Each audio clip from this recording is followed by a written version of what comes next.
Қайырлы күн баршаңызға. Муравейник жасау үшін қазір ең алдымен бізге ұн қажет және сары майымызды алып, екеуін араластырып крошка жасаймыз. Бөлме температурасында сары майды ұнмен, яғни осылай видеода көріп тұрғандарыңыздай қолдың көмегімен малып, осылай крошка жасаймыз, үгітеміз.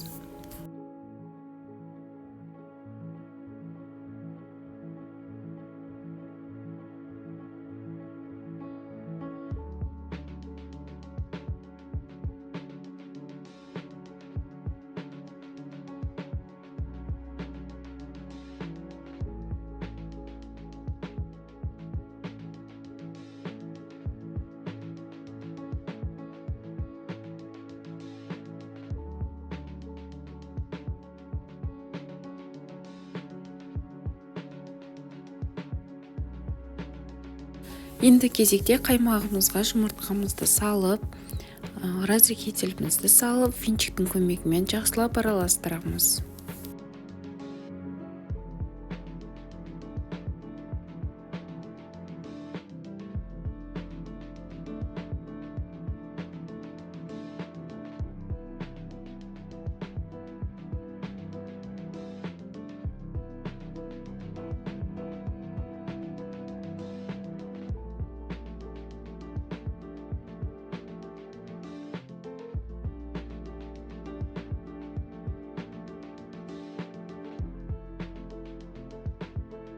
Біркелкі етіп араластырып болғаннан соң, жаңағы ұнымыздың үстіне осылай құямыз.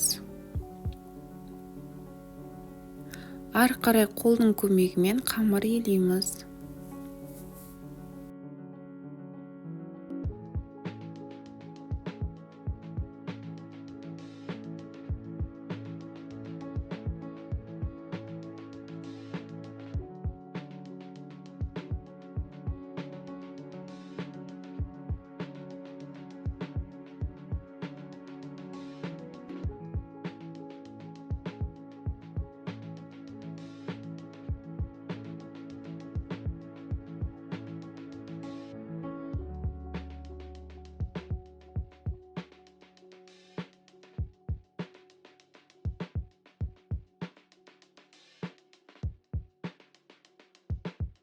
Ешқандай қосымша ұн салмай, осылай біркелкі етіп өзі жиналғанша қамырды илейміз.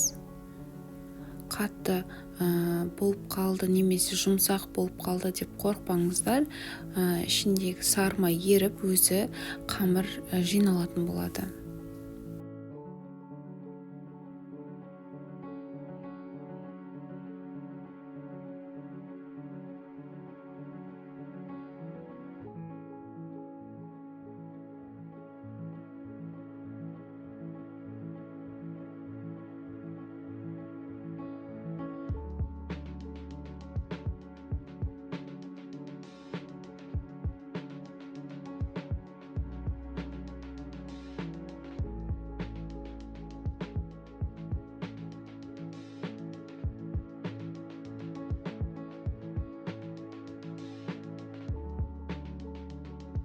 Міне біздің муравейнигіміздің қамыры дайын болды.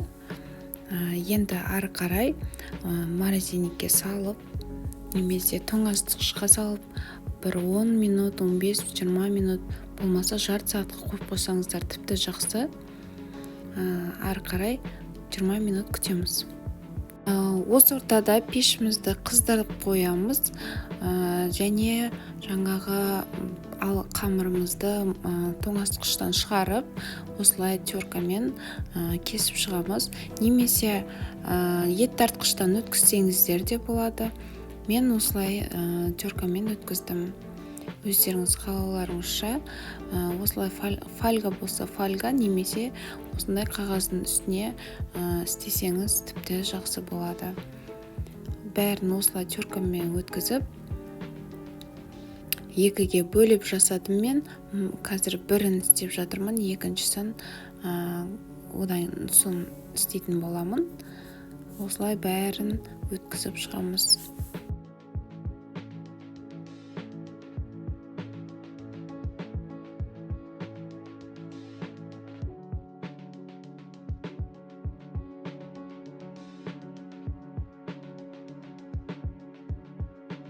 не пісіп шықты, осылай қаты күйіп кетпесін байқаңыздар.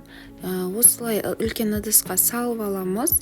Менде осылай шықты. Енді вареный сгущенканы осындай 3 желанияңкі өздеріңіз қалауларынша деп алсаңыздар болады, басқа түрін алсаңыздар да болады. Осылай үстіне салып, менде бір вареный сгущенканың барлығы кетті. Өздеріңіз неге қарап, мөлшерге қарап салсаңыздар болады.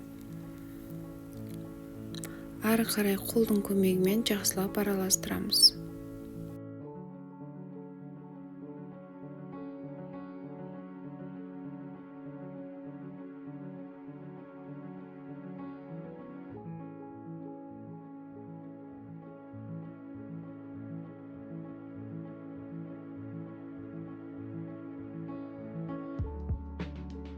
Міне араластырып болдық. Енді өздеріңіздің қалауларыңызша ыдысқа, яғни үйде кішкене стакан болсын, немесе бір жаңағы өз көз мөлшермен өлшейтін осындай бізде пластмасс ыдыс болды. Осыған салып, қазір бірінші ең алдымен ыдысыңызды сулап алуға кеңес беремін. Өйткені жаңағы ыдыстан түсер уақытта тез сырғып түсу үшін. Егерде суламайтын болсаңыз, жабысып қалып түсуі қиындау болады. Сондықтан міндетті түрде сулап алыңыз ыдысыңызды.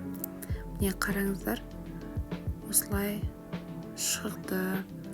Сіздерде де солай шығуы мүмкін. Міндетті түрде сулап алыңыз әр салар алдында.